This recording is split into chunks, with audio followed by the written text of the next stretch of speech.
What is much more traumatic than most people realize? Before we start, don't forget to subscribe to the channel so you don't miss the next videos.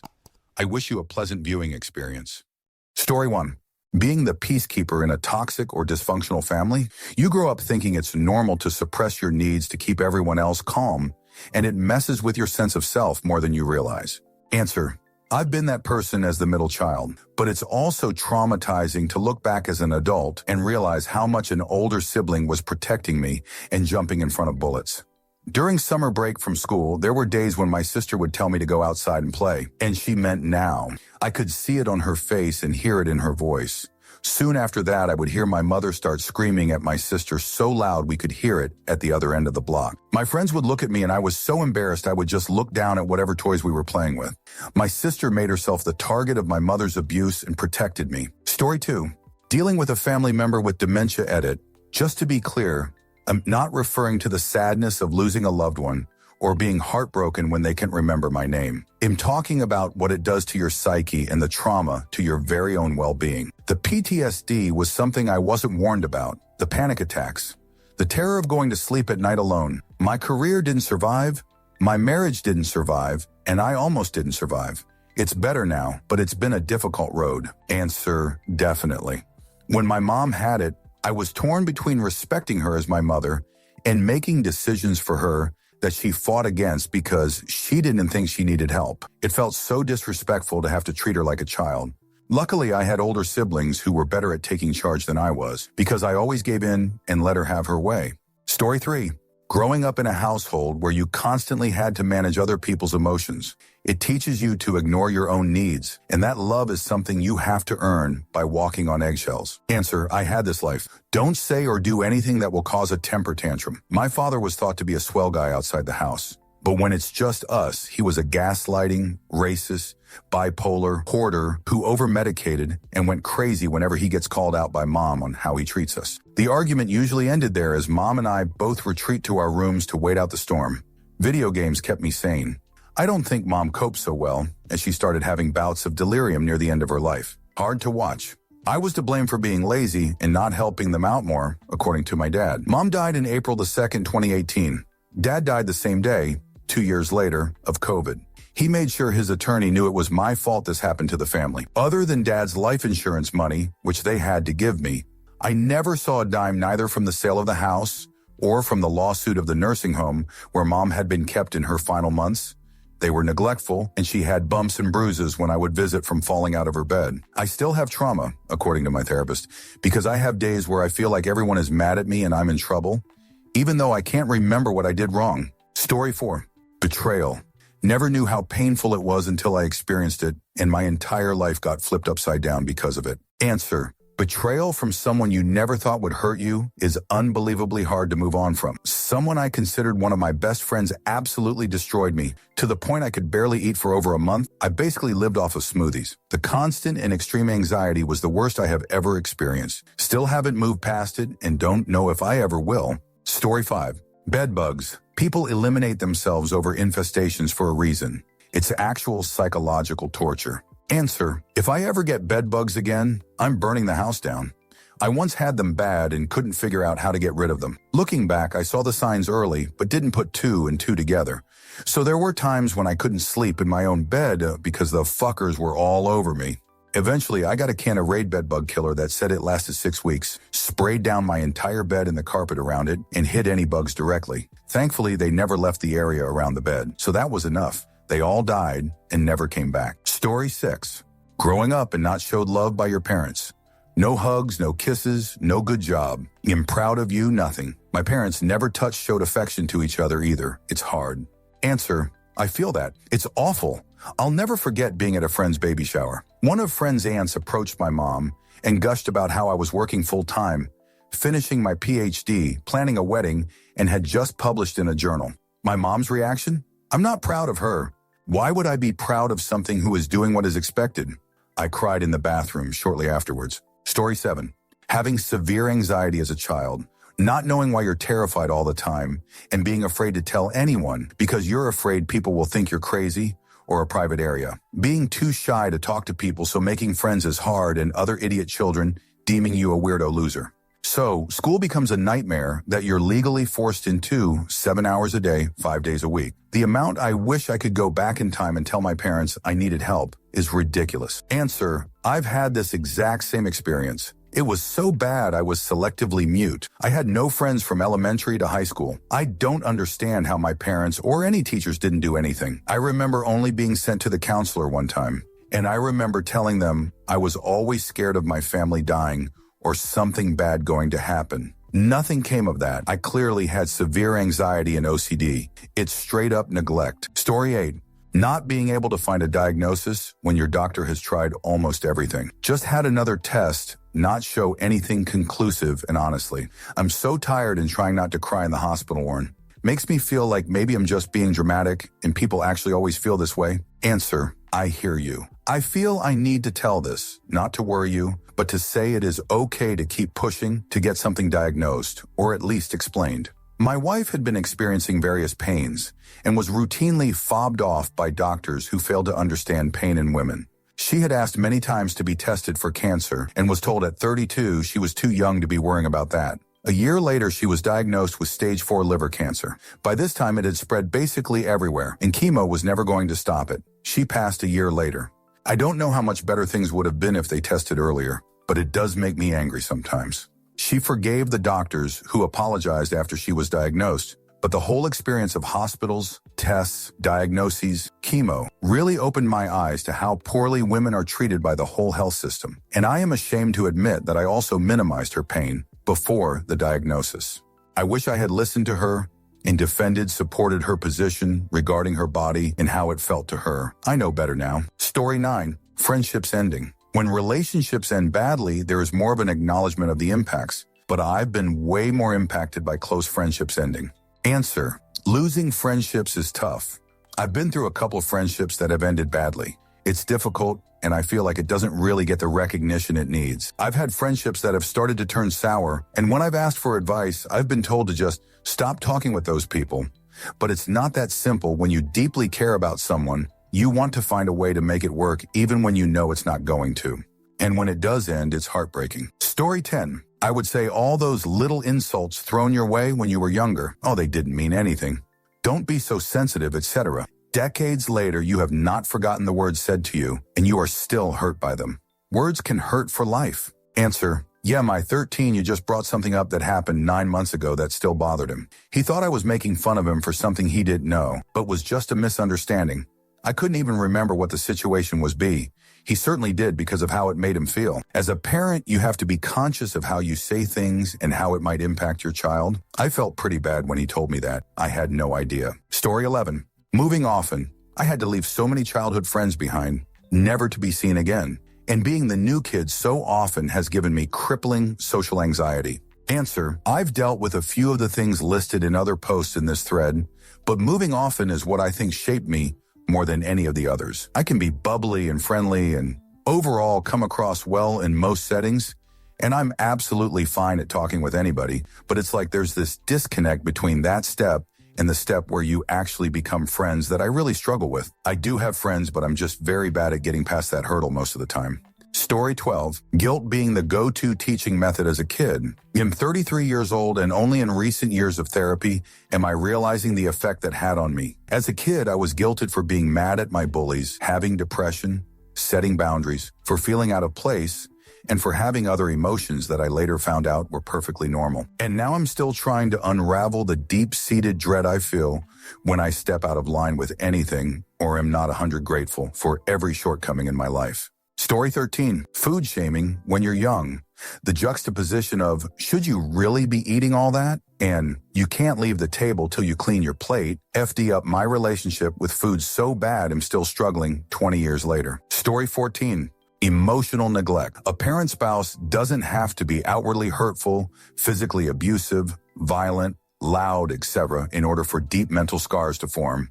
Simply ignoring you is enough. You could have all your physical needs technically met and never suffer 1 ounce of physical harm, but there is nothing that makes up for being treated like you're just there. Story 15. Being pregnant giving birth. I realize that people recognize that giving birth can be traumatic, but pregnancy and birth can permanently alter your body in a lot of ways, including tripping autoimmune disorders that lay dormant in your body. Answer: we have a great OB at my job that will counsel women before birth that pregnancy, labor, and delivery are inherently traumatic.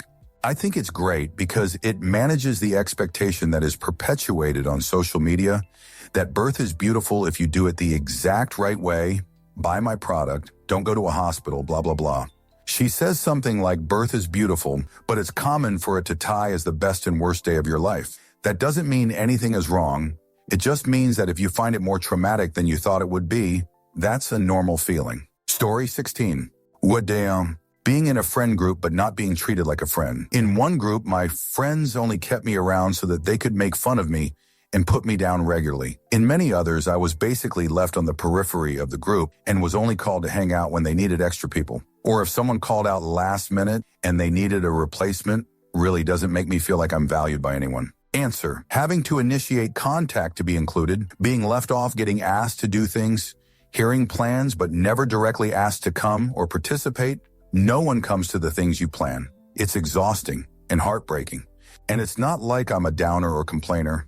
I try to be fun. People seem to enjoy my company and conversations when I'm there, but never enough to be wanted when I'm not there. Story 17. Teasing by family members. Parents generally not liking their kids because they're different. Grew up in a family where I was the butt of a lot jokes, and the family did a lot of unflattering impressions of me. Seems like society frowns upon this a lot more than when I was growing up, which is good. Story 18. Being neglected not only as a person, but as a young girl who had no one willing to teach me about anything. Story 19. Facing every kind of abuse as a child and always being told it's your fault. Then as an adult, finding out everyone in the family knew about it and did nothing because I was a difficult kid and it wasn't their business. Then being told I'm in my 30s and I just need to get over it already. Story 20. Not being able to afford medical care, so you have to put things off, knowing it's going to get worse, but the need doesn't change that you can't afford it. There are a lot of people I know who have this, particularly around dental care.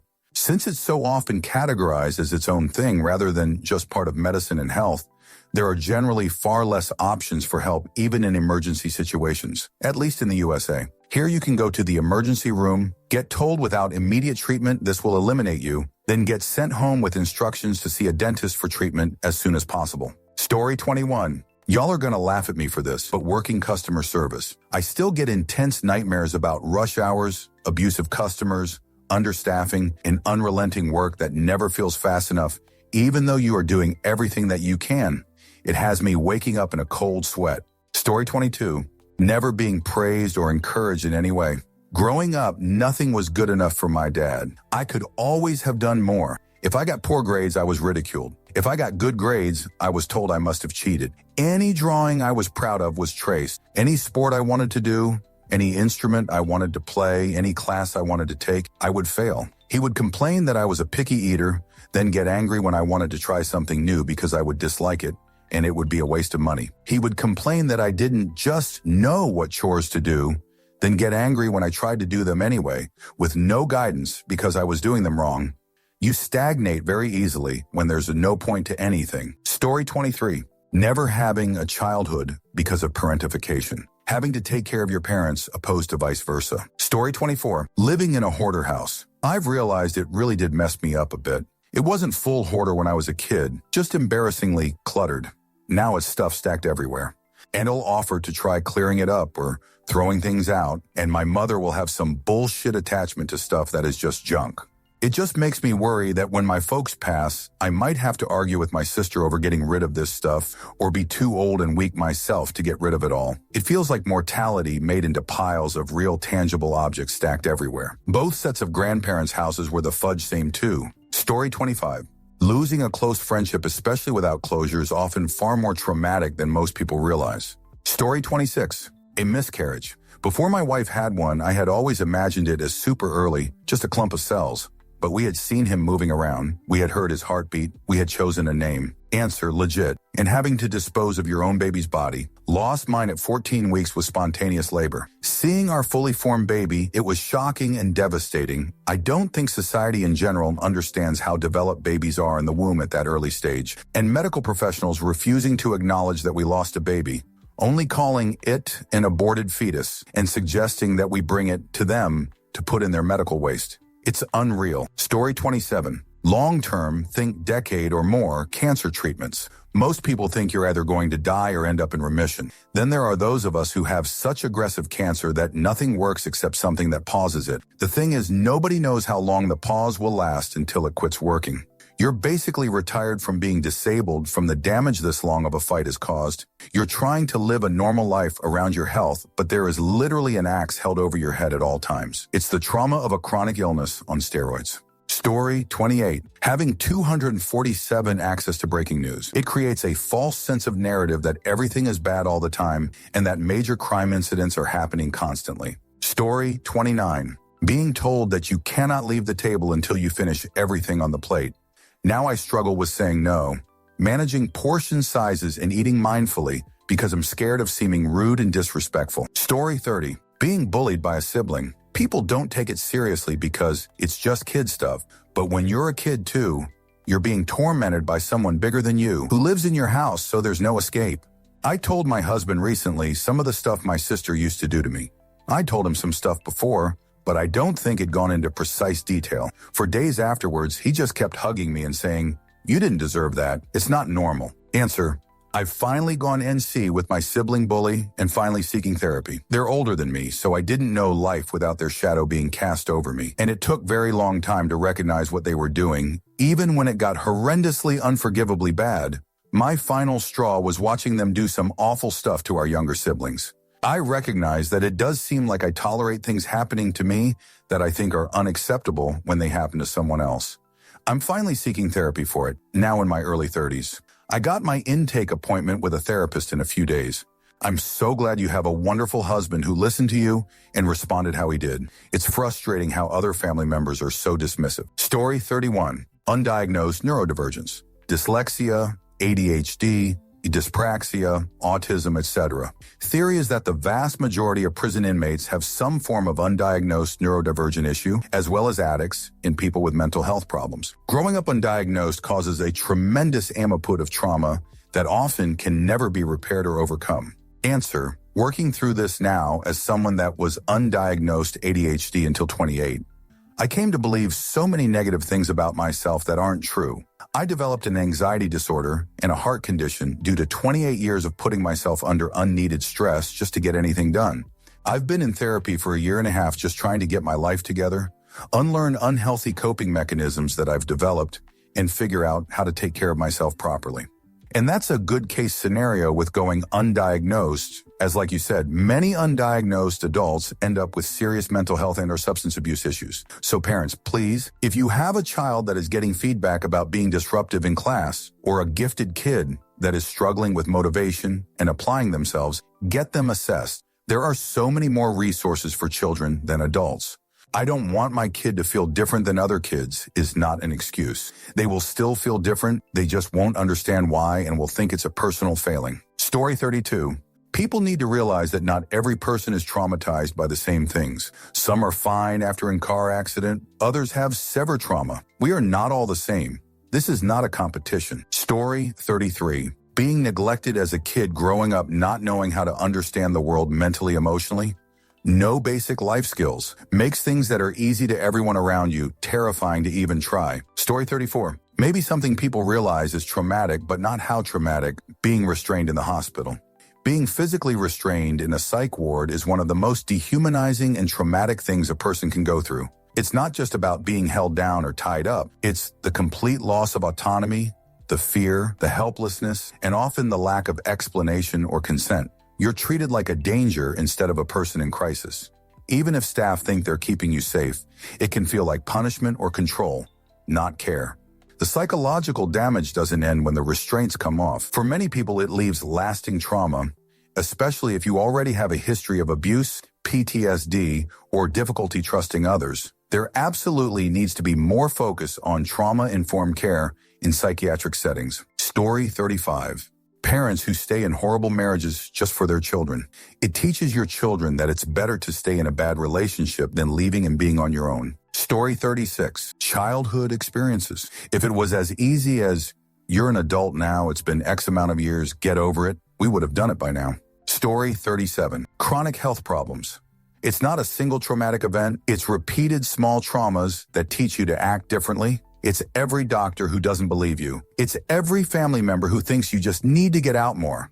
It's every friend who thinks you should just stop worrying about it. This is all even worse if you don't yet have a diagnosis. Story 38. Being lied to by someone close to you may seem harmless, but I have seen it completely tear people apart.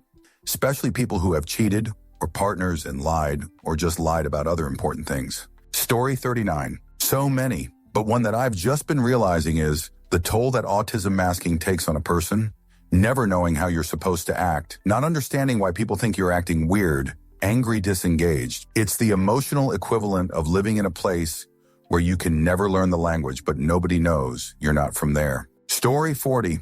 Always being criticized by your family and never being understood. Being different from them and being treated as it's not okay to be you just because you are different from them. Story 41. Violation when you are a man. I was 4 or 5 and I still remember everything, and am 39. But the few peoples I have opened up just taught me to get over it. It was years ago.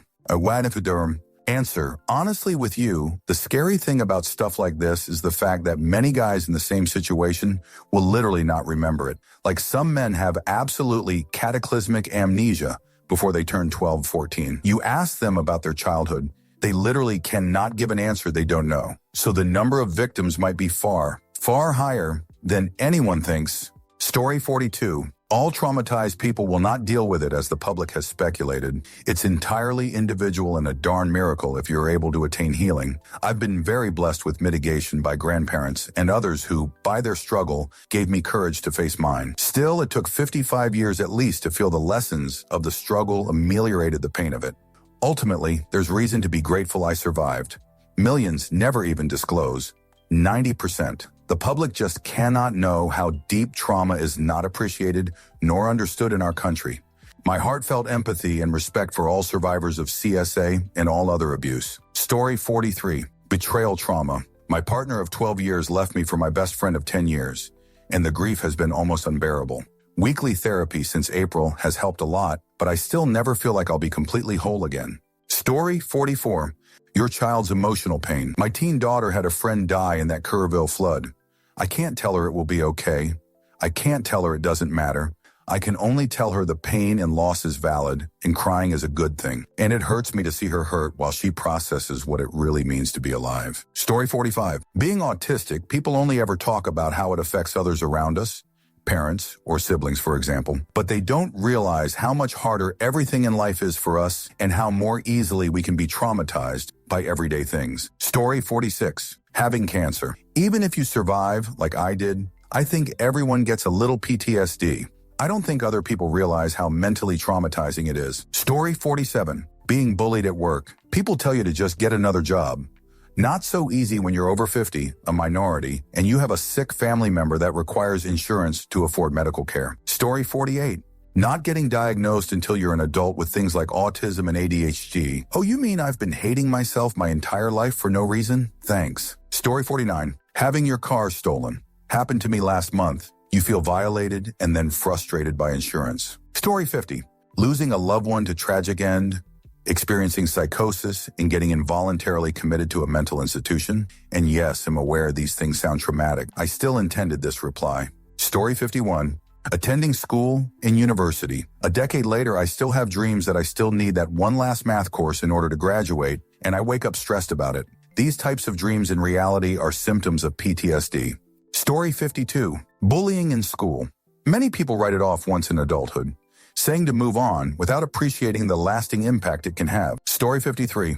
Your dad is on the other side of the planet in the military. Your cheating mother just moves out to the other side of the country, leaving your siblings alone.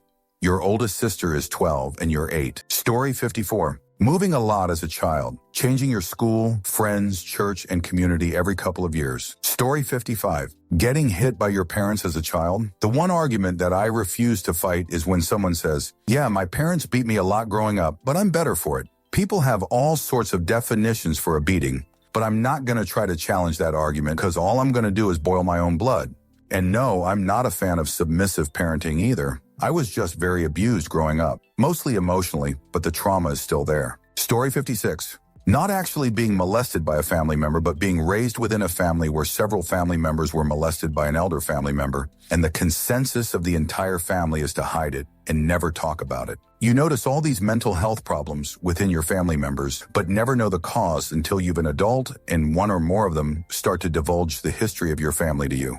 And you find out the one you loved and trusted destroyed the others with evil shoot, and all your past judgments of the hurt ones was uncalled for, as they were heavily traumatized, and you never knew as you picked them apart in your mind for their social and mental shortcomings. Hiding this stuff from generations of family members just starts a chain of dominoes tumbling down that causes more and more problems down the line. You have to face this stuff and work on your health and protect your family's health by opening up about it and being there for one another. Story 57. Rough childhoods. People always say they won't remember or kids are resilient, but that's just something adults tell themselves to feel better. Most kids just don't show how fudge up they are until they become adults. Story 58. Being groped or intimacy touched against your will. People play it off like someone getting felt up is a joke. Movies make it seem like a little lighthearted boys will be boys or whatever. But when it happens to you, it's incredibly violating. Whether you're a woman who is groped on public transit or a man who is touched by his boss, having your bodily autonomy taken away because someone wants a cheap thrill is a disgusting feeling. Story 59. Hearing about other people's trauma. Secondary PTSD is real but often minimized or downplayed by society and especially the person going through it. It's difficult to let yourself recognize the severity of your feelings, especially when you compare yourself against the person that directly experienced the trauma. Story 60. Being the fringe friend. Included, but somehow still always on the outskirts, feeling like you never truly belong. Story 61. Being depressed without any specific traumatic event that justifies it. You get all the perks of depression, and on top of that, you feel so guilty that you can't be a functional human, and you're a huge burden to your family because of nothing or small things that shouldn't be such a big deal. Just writing this, I feel I'm offending people who actually suffered, but I literally lost a decade of my life because of this. And the fact it was over nothing won't bring that time back. Story 62. Being isolated alone, even in the middle of crowds communities. Not having healthy relationships. Not having any human guidance support. Story 63. Violation. The person that existed before the violation is dead, and a cherry on top for trauma, should you get pregnant from said violation and are forced to carry that rapist's baby. A form of hell on earth type of shoot. Story 64. Violation and intimacy abuse. Most people already rightfully assume it's really bad, but most people have no clue just how much it affects you.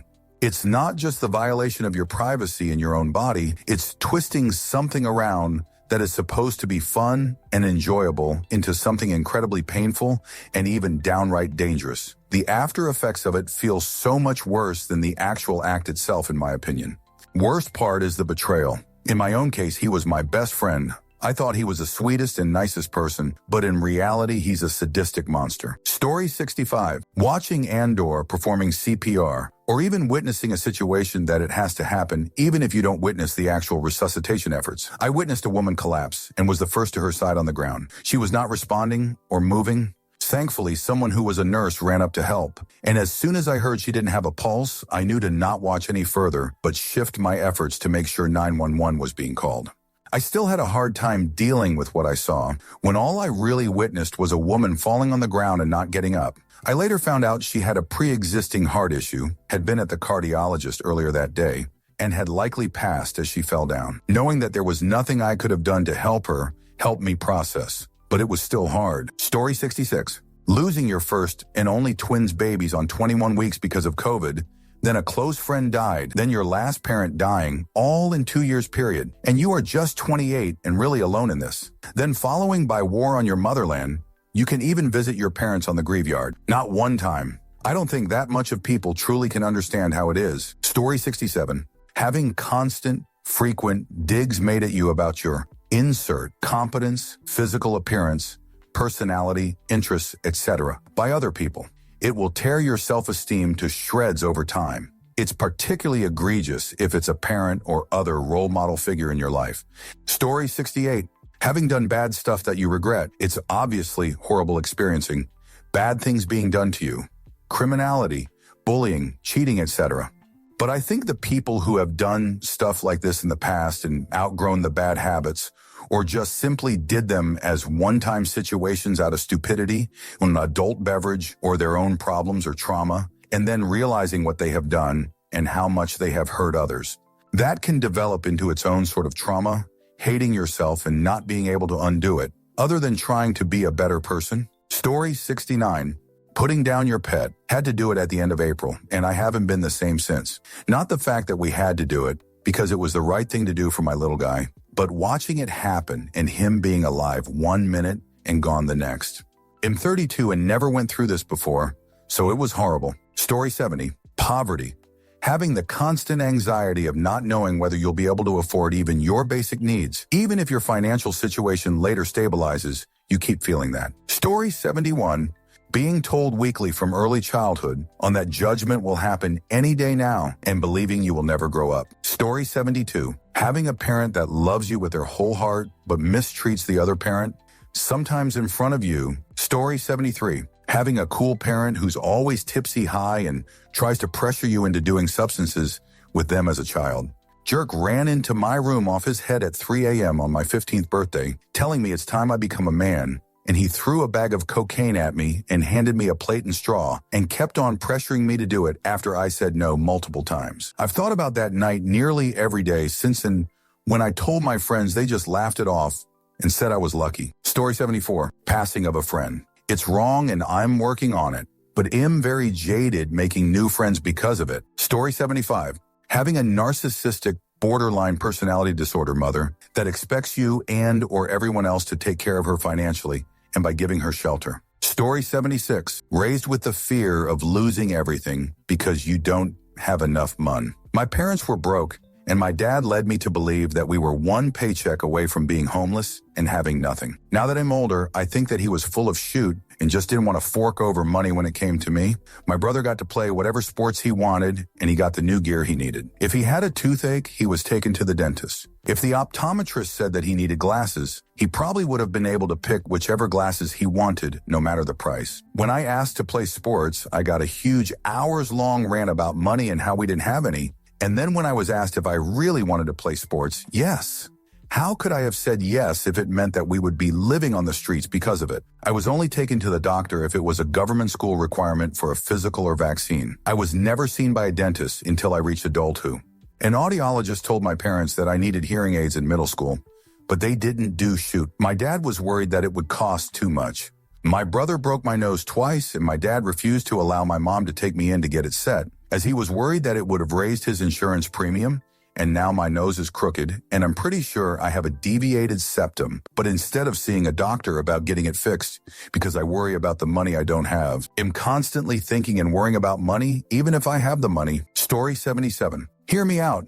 Essay. Most people know that it's horrible, but unless you have experienced it yourself, you don't know. You don't really know how it affects every aspect of your life, forever. Story 78. Eliu. Go from having excellent executive functioning skills, motivation, focus, and strength and stamina, to executive DYS function, extreme exhaustion, anhedonia, physical weakness, and almost zero focus, which leads to having to take a break from an almost 14th century career with one employer in an industry you know and love that isn't in peril of demise. Fudge menopause. Story 79. Being a sign language interpreter. Interpreting itself gives you vicarious trauma. Interpreting for deaf people adds a whole new layer because you witness the discrimination and bigotry, but are often powerless to do anything about it. You cannot tell a deaf person they're being scammed if you're a video relay interpreter. Helps deaf PPL use the phone, even if you know it. You watch the medical staff deny you entry to the patient's appointment, even though they literally need you there. Well, she can talk, so the fudge what? She can't hear. I've told people they have terminal cancer. I've been a student observer at a phone center where a deaf person called 911. Just so you know, you see the emergency on screen. I don't miss being an ASL interpreter, but I will say there were plenty of good moments. Interpreting for deaf mama at her newborn app after she had had a miscarriage before, that I also interpreted. Graduations. Funny teenagers. Being able to swoop in last minute for a pro bono funeral service for the deaf person's own brother. Many meaningful experiences. Story 80. Being physically attacked overpowered. It's crazy how permanent the impact is. Knowing that there are other humans who are willing to harm you or restrain you for their own personal benefit, especially when you know and trusted that person. Story 81. Being separated from your birth parent. Even if you're adopted into the best, most supportive, loving, stable, and prepared family, being separated from your biological parents is traumatic down to a biological level. I'm not anti-adoption by any means, but children who are adopted need so much more support. Adopting as an infant when they're too young to remember doesn't erase biological trauma. Story 82. ICE kidnapping people off the streets to fill a quota. National Guard being called in to assist against governor's wishes. Innocent people being mistreated, sent to prisons for crimes they never committed, sent to prisons in countries they've never been to, and some even eliminate. There are very few violent criminals caught. Being here legal means nothing because it's been revoked for no reason. Some citizenships being revoked, National Guard and ICE saying we should be used to seeing them patrolling in our communities. Concentration camps already being planned in strategic places across the United States. They aren't done with picking groups of people to go after. If you don't have any empathy for those suffering now, you might look around one day and wonder how you ended up in one of these camps. The trauma is in these people. The trauma is watching this happen. The trauma is watching as no one is stopping it. The trauma is waiting to be next. There isn't a safe group. So even if a person voted for this, if you're under a certain income level, have a certain of color in your skin, donated once to a Democratic candidate 25 years ago, you live in a certain state or area of a state, or the wind blows up the tree funny, you could very well on the next group on the list. This whole big bullying bill is traumatic, but I'm focusing on this. This is trauma. Story 83. The moment you realize you will die. Most of us don't even remember it, but we are never the same afterward. There is who you were before you knew and who you were after. Answer. I remember it. I was about 4, supposed to be asleep, but my great aunt had just died. I had experienced the loss of pets before, so I knew what it meant to die, but I hadn't extrapolated that to people, and it just sort of hit me. I recall just staring at the bottom of the top bunk of my bunk bed and just like thinking about it as much as a 4-year-old could. The shoot thing was, my family didn't tell me she died. I overheard them talking about it, and I basically confronted them, and they were like, "Oh, we thought you knew." I'm Fudge 4, I don't know anything unless someone tells me, or I guess I overhear it. Story 84. Someone pretending they are your friend, and then it turns out they were just using you. I have trust issues. Story 85. Being a pastor's kid, I think the Catholics do a lot of shoot wrong, but there's some wisdom behind the priest not being allowed to have children. Story 86. Caregiving, providing round-the-clock care for an elderly, bedbound, incontinent parent with dementia. It's every bit as confining as being in prison. The only way to escape is when the person dies and the caregiver is left with guilt feelings of, did I do enough? I was my mother's caregiver for 3 years. A year and a half after she died, my spouse had a stroke and I had to start over. His situation in as dire, but the stroke not only severely affected his cognition and balance, it magnified his narcissism. When I visit my mother's grave, I stand there thinking how lucky she is that her problems are over. Story 87. Getting rejected over and over again. Being the bright child with lots of opportunities just to have it all destroyed by mental illnesses. Being on your own 100 all the time. No notifications coming in. No reactions on your social media posts. I could KMS on live and no one would care. Always being the loser underperformer among your workplace peers. Getting placed against your will in a locked-up mental facility as a child. Having no one to call when you feel distressed or maybe even had a rare positive experience. When ChatGPT is your only communication partner. Edit typos. Story 88. Long-term illness or severe illness. Poor housing environment as well. Insect infestation, mold, unsafe environment, etc. I know someone who had a bedbug infestation who's still traumatized from it. Story 89. Losing a parent to old age. It's even more traumatic than you realize. You know it's impactful, you know it's a big deal, but often it seems expected if they were sick for a while or they had already lived a long while. People don't quite realize how much of their life they framed around their parents, even if they didn't get along with them, especially if they didn't get along with them. Suddenly having that gaping hole hits you in ways you don't even realize and may not realize for quite a long time. That's how traumatic it is. It's still hitting you even after you think the worst is over. Your whole way of being and thinking in the world is being reorganized, and maybe not in an entirely healthy way. Story 90. Always being the odd one out throughout childhood, especially as a neurodivergent person. No matter how much care and attention I put into being as cordial as possible, the results were always the same. I remember encountering classmates who would be nice to everyone but uncharacteristically cold towards me for no reason. Always the first one to get kicked out of a too large group in PE or class projects, always getting picked last for teams, and always the one who stepped out of the frame to take a group photo.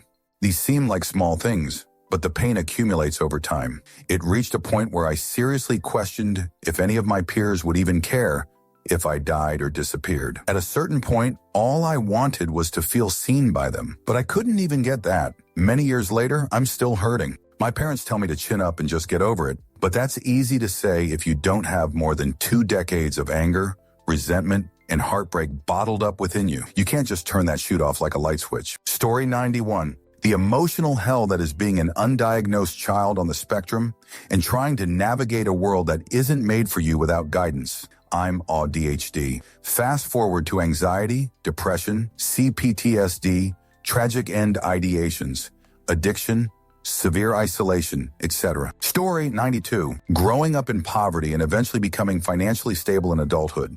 It's hard to see the people where you came from who haven't been able to escape out of poverty, and they look at you as though you aren't one of them anymore. And similarly, you don't fit in with the middle or upper class folks around you who never had to struggle early in life. You're not one of them either. Story 93. One of the most overlooked traumas is growing up with emotional neglect when those who should love you unconditionally are distant or dismissive. This silent pain shapes your self-worth and relationships deeply, often without you realizing it. Healing takes time, and many don't notice the damage until it becomes overwhelming. Story 94.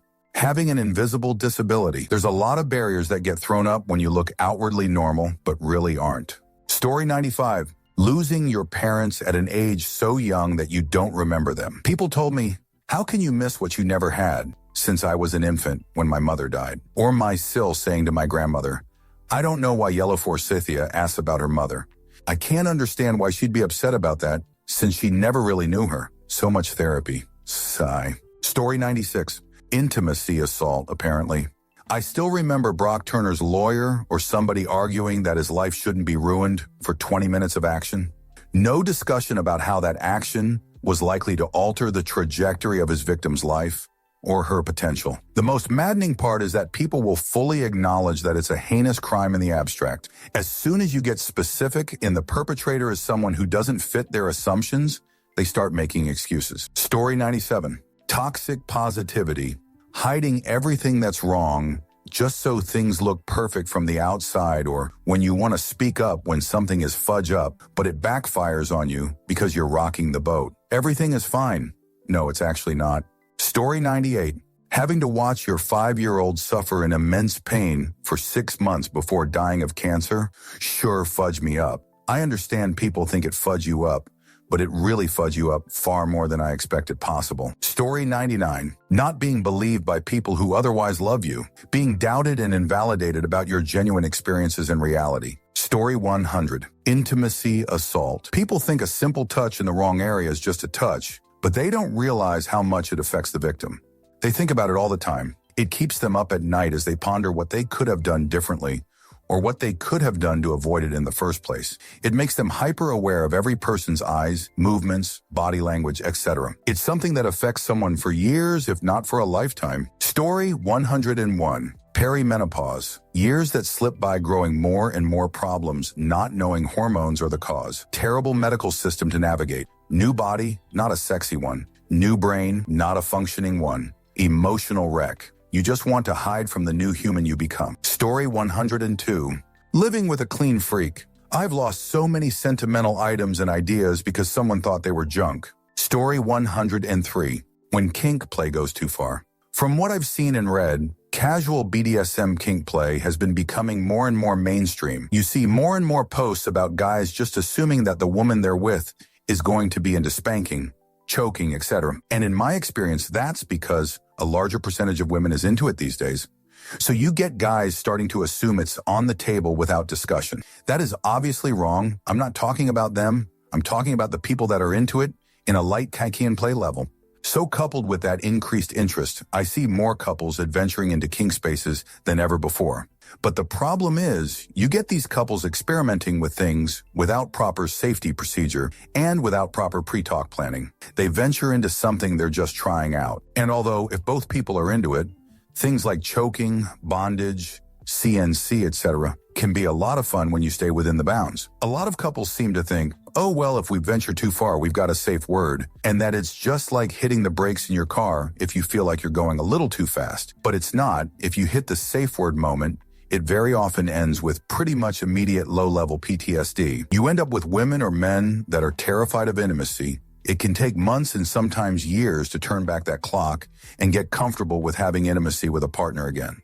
I have met far too many women these days that thought because they liked a little choking or some spanking or thought that a little bondage would be fun or thought it would be fun to wake up to a partner giving oral or having intimacy, etc., and ran into a trusted partner that entirely by accident pushed things just a little too far. And despite immediate stoppage when things went sideways, it still left her with huge issues and fears about intimacy months or years later. They have trouble sleeping next to man now or constantly second-guessing while having intimacy, can't get out of their head to enjoy it because they can't relax, can't get turned on anymore because it brings up fears and trauma, etc., etc. Know your limit, play within it, and don't think that just because you can stop or you've discussed a safe word that means your partner won't have lasting effects from hitting that safe word. Story 104. A bad dentist medical professional apt. I love getting him teeth cleaned, brushed, the fluoride, all of it since I was a kid. Then one day when I was 14-ish, I needed some spare canines, 4 extra, removed BC. I was getting braces. Everything was okay, but they took too long to come back and actually start the removal that by the time they actually were removing the last 2, I started feeling the tooth being broken cut. And the very last one, 100 felt that meanie. I felt such a horrid pain. And they dropped the tooth on my chest covered in blood and I bled all over myself too. When I got out, I was very pale. I'm Hispanic, but very tan. And a day or 2 later, my mom and I reported them to the BBBBC aside from my incident. My sister had a hand bruise on her face. They squeezed too hard when she couldn't breathe BC of a stuffy nose. 8 on yo at the time. And my brother always fought back BC. They always tied him up, 5 AO the time. I had already gotten braces but had them adjusted for the teeth removal in BC of my traumatic experience. Even now as a 27 yo, I still get an elevated heart rate sometimes at the dentist orthodontist when I went, but have had much better providers since 3. Story 105. No one even likes you. It wasn't just social anxiety. Learning your friends are not actually your friends, despite however long you've known them, been in the group. The betrayal runs so deep and sharp, and it's relentless. Metaphorically, the wound never heals, and you just learn how to cover up and hide this massive gaping wound. You become a shell of a person. Story 106. Losing a pet. I had my cat since he was a kitten when I was around 15. He lived until I was 34. That was half my life I had him by my side. He was my shadow. Story 107. Systemic discrimination.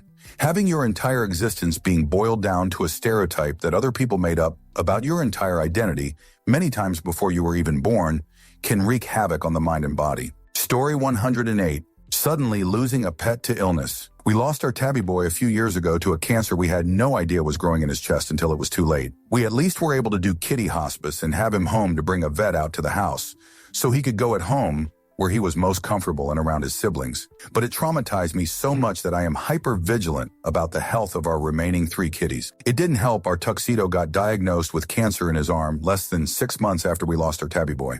But at least we caught that one quick enough, we were able to do something about it, and he is now a healthy and rambunctious tripod that graduated oncology almost 2 years later. On him, I still get hit, almost 3 years later, with waves of awful grief about our tabby.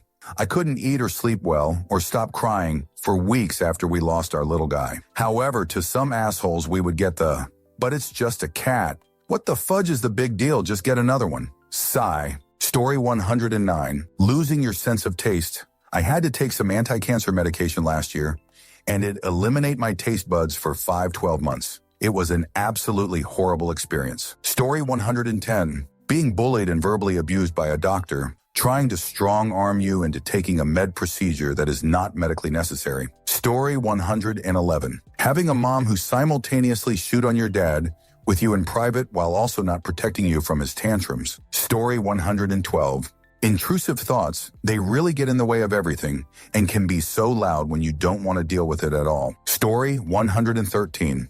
The process of some diagnosis, even if it comes back clear, and sometimes especially if it comes back clear. I'm in my 30s and healthy. Spontaneously, my right arm and leg went lame, and I had aggressive twitches constantly. I was afraid. I did so many MRI, CT scans, heart tests, over 100 labs.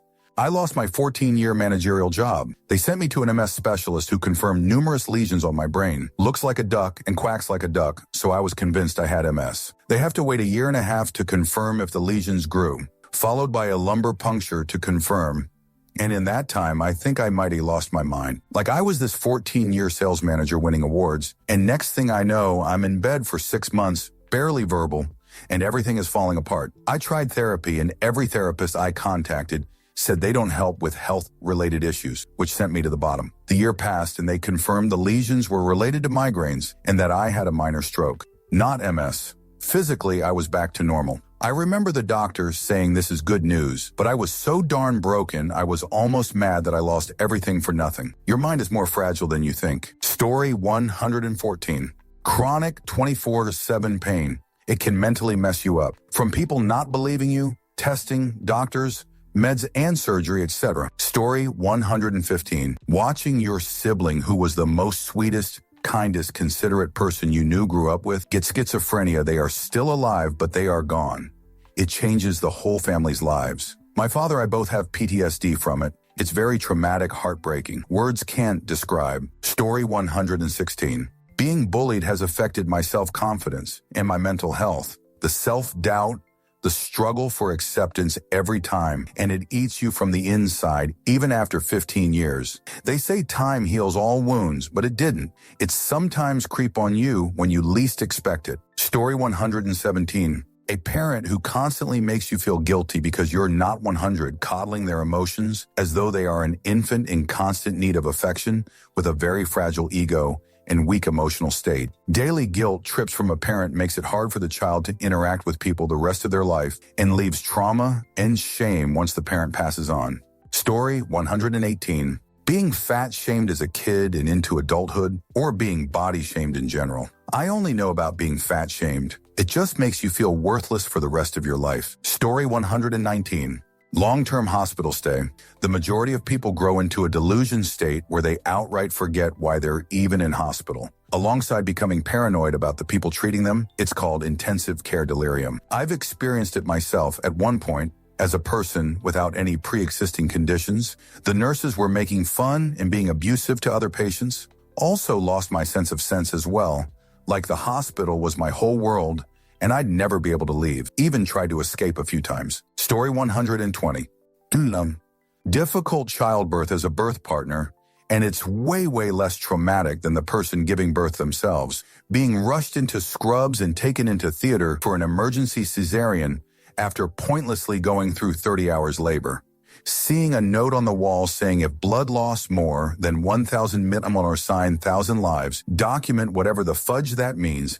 Then a log on a whiteboard saying blood loss is 1,200, so she is hemorrhaging. Then you're trying to comfort and clean up your missus who is so full of gear, 2 lots of morphine, induction hormones, then more gear to reverse it because the contractions were too frequent, that she is passing in and out of consciousness while being sick on herself, then in the lucid moments, despairing, asking why her son is silent, then seeing 3 doctors around your completely stationary son trying to get him to breathe. Then you check what's showing on with your son in a moment of unconsciousness and see your missus' intestines. Probably all standard practice, but I fist it into a used coffee cup and pop it into the canal of the subconscious, Alan Partridge style. Story 121. Emotional and physical abuse as a child, including watching your siblings experience the same.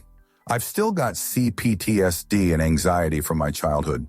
I've managed with time and therapy to function well enough that my life isn't a mess anymore, but it's like an imprint that I will always have and have to manage. Story 122. Look at me, upvoting everything in solidarity, having emotionally stunted parents who don't know how to prioritize anything over themselves, not feeling safe in your own home, not being allowed to have emotions yourself, while having to manage the emotional state of the adults around you. Both my parents were like this, although to varying degrees. I have a developmentally disabled brother who I basically raised since my mom was mentally ill and emotionally stunted. She and my dad had a really acrimonious divorce that lasted 3 years, and she started dating someone who abused me for 8 years and also encouraged her to keep us from our dad. Once I was able to turn him in, she then replicated what she'd gone through as a kid when she reported her abuser and prioritized him over me for the next 6 years while spiraling further into alcoholism. I moved out at 18 and nobody could really handle my brother but me, so he developed a lot of bad habits which we're still remediating to this day. My dad became bitter and angry that I wouldn't take care of him and I wouldn't put up with his mean-spirited jokes about my weight or failure at parenting my brother. Anyways, it was a clusterfuck LL. Lots of therapy and both my parents have since passed. I am guardian of my brother and have had an amazing husband of 22 years. I now have an almost 1-year-old and I don't plan on doing anything even remotely in the realm of how they raised me. It was how they were raised. They did the best they could with how they were taught, but it wasn't good. Story 123. Developing long COVID through the lack of precaution from loved ones. Then they minimize it despite science telling them they're objectively wrong. Story 124. Having parents who work too much. Working too much means working too much to pick your kid up on time and you leave them waiting at home alone. Working too much to have time in the morning to ask your kids about school and their friends.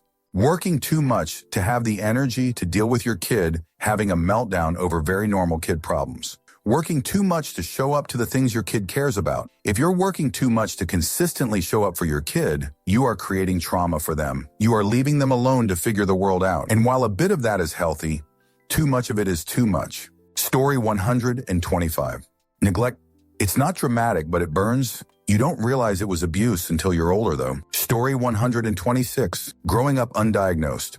I went my whole life knowing something was wrong with me, but I didn't know what was wrong with me. I could see it in pictures of me too, that something was different about me compared to everyone else in the pictures. I could see it in some people's faces when they'd look at me too. They'd look at me like I was inferior to them. They'd talk to me like I was stupid too. I'm just autistic and never got help navigating it as a kid. I had to figure it all out on my own. Story 127. Having a parent that says that never happened when you mention things they did or said as you were a kid. Story 128. Falling in love, being with a narcissist. It's a special kind of hell because before you even realize what is going on, they've already roped you in and started in on the emotional damage. You constantly question if it was actually that bad or if you were just overreacting, remembering things wrong, and then convince yourself it wasn't bad. The little jabs or harsh words they throw at you, you will absolutely believe you deserved it or it was your fault because they will charm their jerk off, making you believe their narrative. It's super toxic and damaging mentally and emotionally. Then when you finally are over it and ready to leave, they love bomb and charm you for a while until the cycle starts over again. Rinse, repeat. Currently going through this as we speak, and now I realize it. I'm getting therapy and breaking the cycle. Story 129. Chronic illness. As someone who deals with lupus, it's a lot more traumatic than people realize. It's always being in a state of survival. Story 130. Being cheated on. Cheating seems to be socially acceptable now more than ever, but for people delusional enough to still be monogamous, cheating can do some real traumatic things. The trust issues are just the tip of the iceberg. Story 131. Being chronically ill. I think to many people, chronic illness sounds like being sick all the time. That's true, kind of, but it's so much bigger. It means undergoing painful and invasive tests, waiting day, sour weeks, even years for any kind of basic information about what is happening to you and when, if ever, it might let up. And meanwhile, people don't and cannot understand your experience. Not even if they love you. You're totally alone, watching life continue to unfold for everyone around you, while you have been spending your days getting infusions in a hospital or your living room, and nothing changes, and your friends and family stop asking about your life because what is there to say? And friends you thought would stand by you become uncomfortable or feel the don't know how to be there for someone so sick, and you can never join them in socializing anyway, so they stop calling. The illness changes you physically so much that you feel like, with all of this piled on, you've lost yourself completely. It's like you've died and you're haunting the life you had. Story 132. I'm going to list one that will probably make some people mad. Growing up in a religious home, especially Christianity, imagine showing a bunch of kids ages 4-13 a video of the rapture that plays like a horror movie. However, unlike a horror movie where adults will say, "It's not real, it's just a movie," they say, "This is real, this can happen at any time, and if you aren't ready, you'll be left behind." Then also teach them if they do anything wrong, that they'll burn for eternity. And everyone does something wrong at some point in their life, so when they do, they'll question and have anxiety over if they are going to hell or not. And that's not talking about the fact that a lot of the things the Bible and Christians say are wrong are in fact not wrong. Like being LGBTQ, your religion is based on fear and fueled by dislike disguised as love. Story 133. I like reading posts like this, especially the comments about people's parents, to remind me of how not to treat my children ever. Story 134. Surviving a health event that nearly eliminated you. No one warned me that part of my stroke recovery would be dealing with PTSD.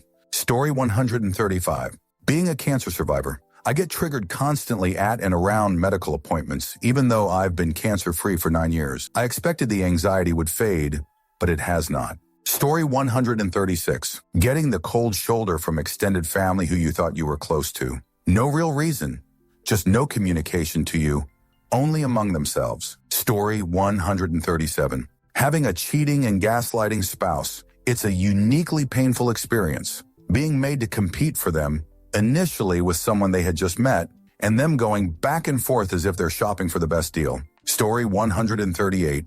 Having a relationship with somebody that suffers from a personality disorder. I always keep telling people that unless they are in active therapy, to stay away, and even if they are, it's going to be hard. Story 139. Being called ugly and treated as such as a child. It's instilled in me that I am. I keep getting friends who don't know each other that tell me I'm pretty, and it just feels like pity anymore. Story 140. Being the sibling of someone with severe disability. And having parents who thought you were born with emotional intelligence just because you had regular intelligence. My older brother would physically assault and threaten me from a young age. But I was told to deal with it as he was autistic and I should be more mature than him. I never developed emotional regulation, which led to severe social and mental problems. There were other dysfunctional things too, but having to deal with violence while having it invalidated took the most extreme toll. Story 141. Your spouse cheating on you with someone you thought was a good friend that you have known for a long time. I've lost the ability to trust. Story 142. I am right there with the growing up with a household of emotionally unstable folks, but I'm curious about this one. Growing up with fleas. My parents have had fleas every summer in their house for as long as I can remember. They're in the yard, but they've never had it treated and always have at least one pet that goes between inside and outside. My younger brother and I are now hyper-paranoid about pests in our houses, as well as anything that resembles the looks or feel of a flea bite. My boyfriend kind of looks at me funny when I say I would possibly attribute it to something like PTSD, but my brother would agree that we now have what feels like an irrational fear of having fleas in the house. Also, my uncle always had cockroaches and ants in his kitchen, so that's up there too. Story 143. Being homeschooled. 1. Some parents use it to have more control for other types of abuse. Neglect, emotional abuse, religious abuse, physical abuse. 2. Even if your family's great and your parents are fantastic teachers, you still miss out on so many shared moments that other kids your age get by default. You are always an outsider in your own culture. Story 144. Being treated unfairly by a doctor. I don't know if I would go as far as traumatic in every case, but there is something very upsetting about the power dynamics between a sick, vulnerable patient and a doctor who does not care. Story 145. Being the scapegoat of the family. No matter how good you do, it's never enough and always negative. I was first and only one to go to college. Graduated from nursing school and was told, "It's just nursing, you're not a doctor. Nothing is ever good or right no matter what. Brother is a substances addict that can't keep a job and he's too good for those jobs and can't be stuck like you." I cut them all off and can laugh now, but younger, it really affects you. Story 146. Emotional psychological trauma. Physical trauma is not the only type that causes physical manifestation as PTSD. Story 147. A rumor being spread about you that isn't true. No matter what, someone is always going to believe it. Story 148. Being unemployed for an extended period, as long as you're still looking for a job and nothing is coming through. Story 149. Empty promises as a child. So many of my emotional issues as an adult stem from people constantly letting me down growing up. Thank you for watching the video all the way to the end. If you'd like to see more content like this, you might be interested to know that I've created another channel with a similar theme, especially for those of you who enjoy what I do. I'll leave a link in the description, and I hope to see you there. Take care.